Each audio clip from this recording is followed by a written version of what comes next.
Even though Chinese brands now have enormous taxes on them in Europe, they have just taken a record share of the EV market in the continent, or on the continent, I should say. Hello, my friends. Welcome to the channel. I'm Sam Evans. You're watching the Electric Viking. It's great to see you. Now, if you want to see some of these new Chinese EVs that are coming to the market that you can't currently see in a dealership because they're too new for that, haven't been revealed yet, come to the Melbourne EV show, the Melbourne Electric SUV show. I'll put a link in the description. It's on this Saturday, or this weekend in fact, but I'll be there on the 10th and I'd love to see you.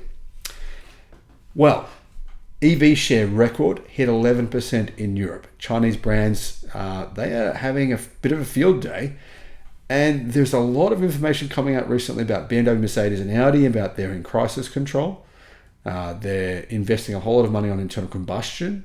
Now, looking at this chart, guys, from Dataforce, you can see here, this number is quite a lot higher. I mean, look at back in, say, 2021. The highest number for 2021 was 6%.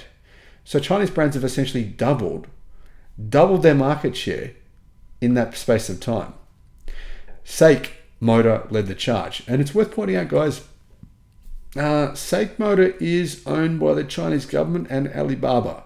Yeah. Anyhow, the most popular EV from SAIC Motor, or in fact the most popular Chinese EV outside of the Tesla Model 3, was the MG4. And in fact, the MG4 might be now outselling the Tesla Model 3. Cars registered before July 5 can be sold onto customers without the duties on imported EVs. But after the 5th of July, they have to pay these duties. Now, Chinese manufacturers have figured out all these ways to get around these duties. That's what they're planning on doing. BYD has revealed their strategy. Assemble cars in Europe, assemble cars in Turkey, assemble cars in North Africa, and then they won't have to pay any of these duties. So there's always ways that they're going to get around these tariffs, and they do plan on doing it, that's for sure. Chinese brands registered more than 23,000 EV sales across Europe in the month of June. Their 72% sequential jump from May was twice the gain in overall European EV registrations in June. Chinese made imports from Western manufacturers including Volvo, BMW and Tesla. These are also subject to new EV duties. So that will be a challenge for those three car companies.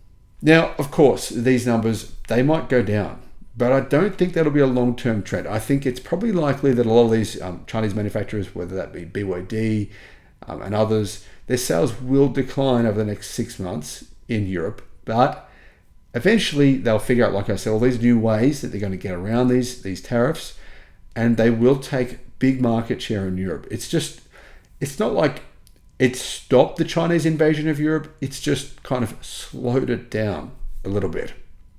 The EU's provisional charges subject SAIC or MG motors, MG EVs, to an additional 38% charge on top of a 10% customs duty, meaning that they will have to pay a 48% tax. That's really big. BYD has to pay a total of 27%. So you can see here 27% versus 48%. Europe is really taxing MG more because, like I said, they're part owned or primarily owned by the Chinese government. Automakers on both continents are rushing to add European EV manufacturing so they can avoid these new duties, while tensions between Beijing and Brussels risk devolving into a trade war. And it is. The Chinese are saying, well, okay, you do this and we'll hit back. We're more powerful than you now, Europe. That's what China, I believe, thinks, and they may have a point.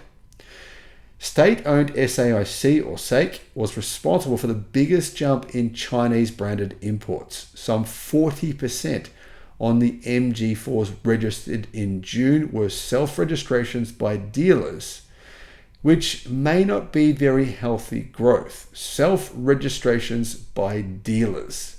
Is that a way these dealers essentially getting around paying these tariffs? It could be. MG is offering generous leasing deals, including a 2-for-1 MG4 promotion in Germany, where EV sales have declined pretty significantly this year. One of the reasons why EV sales are down in Germany this year is because incentives have been completely cancelled. Conversely, there were signs of progress for BYD, the world's largest EV manufacturer, A marketing push centered on the Euro Cup championships held in Germany gained some traction with consumers, apparently, said Julian Litzinger, a Dataforce analyst. Now, I should point out, guys, I don't know what marketing is done by BYD and what is done by BYD's distribution rights holders. But anyway, whatever the case may be, BYD spends an incredible amount of money on marketing. Some of the stuff they're doing is blowing my mind. I mean, don't get me wrong, Kia spends insane amounts of money on marketing as well. There's multiple different legacy automakers that do this, but really BYD is quite shocking to see they're sponsoring huge events or sponsoring the Euro League. Anyway, another driver of the European EV market in June was the introduction of incentives in Italy, which helped to spur a doubling of EV sales versus the same time last year. So EV sales in Italy have suddenly spiked pretty significantly. About 200 million euros in new EV subsidies ran out in less than 9 hours. 200 million ran out in 9 hours, less than 9 hours.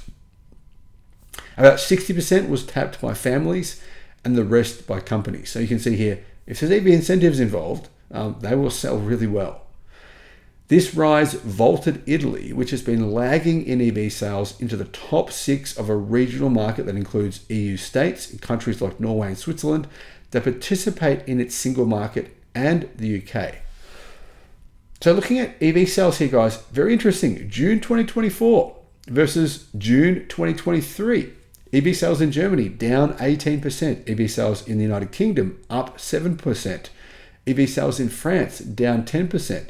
Norway up 9.4%, Belgium up 50%, and Italy up 117%. Now that's just 1 month, so obviously not really representative of the entire year. Which brands are doing well? BYD. They are doing pretty well. They're in second. MG was miles in front though. MG sales 13,366 for year-over-year decline. So down 9%. BYD 3,958, up 470%, but obviously last year their sales weren't particularly great. But anyway, so far this year, BYD has sold 17,000 EVs in Europe. MG has sold 44,500. Who's next in third? Well, Great Wall, to be honest, guys, everyone else is such a bit player. It's barely even, I don't know if there's much point talking about them. Great Wall, Xpeng, Hongqi, Neo, Zeekr, all their sales are very, very, very low. You're looking at 500, 412, 162, 142, and 122. Xpeng sales for the year, not too bad, but they're only 2,222, so not that many.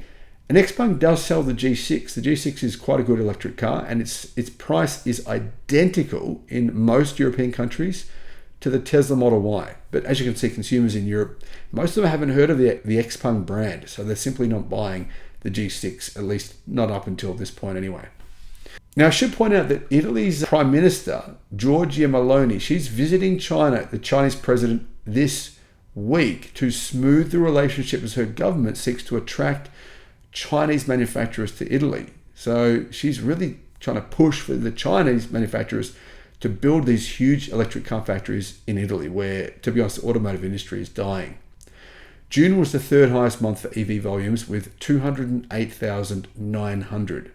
That's a pretty good number, guys. 209,000 electric cars were sold in Europe in the month of June 2024.